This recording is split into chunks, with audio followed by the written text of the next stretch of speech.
Hi everyone. ఈరోజు మనం long term లోన్స్ని స్మార్ట్గా ఎలా రీపే చేయాలో తెలుసుకుందాం. చాలామంది లోన్ తీసుకుంటారు, కానీ ఎలా ఫాస్ట్గా క్లోజ్ చేయాలో తెలియదు.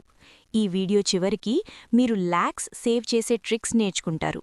ఫర్ ఎగ్జాంపుల్, 20 లక్షల లోన్ తీసుకుంటే 40 లక్షలు పే చేస్తున్నారనే విషయం తెలుసా? ఈ గ్రాఫ్ చూడండి.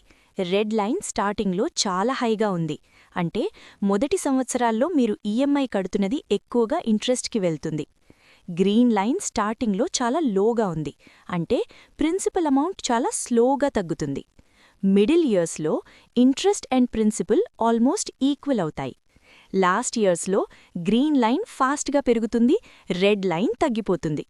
అంటే షాకింగ్ విషయం ఏమిటంటే, ఫస్ట్ ఫ్యూ ఇయర్స్లో మీరు లోన్ అమౌంట్ తగ్గించడం కాదు, బ్యాంక్కి ఇంట్రెస్ట్ మాత్రమే ఎక్కువగా పే చేస్తున్నారు. అందుకే స్టార్టింగ్ నుంచే ఈఎంఐతో పాటు ఎక్స్ట్రా అమౌంట్ పే చేస్తే ఇంట్రెస్ట్ తగ్గి లోన్ త్వరగా క్లోజ్ అవుతుంది. లోన్ తీసుకోవడం ఈజీ, స్మార్ట్గా రీపే చేయడం వల్లే మీరు మనీ సేవ్ చేయగలరు. Thank you for watching. For more videos, subscribe to my channel.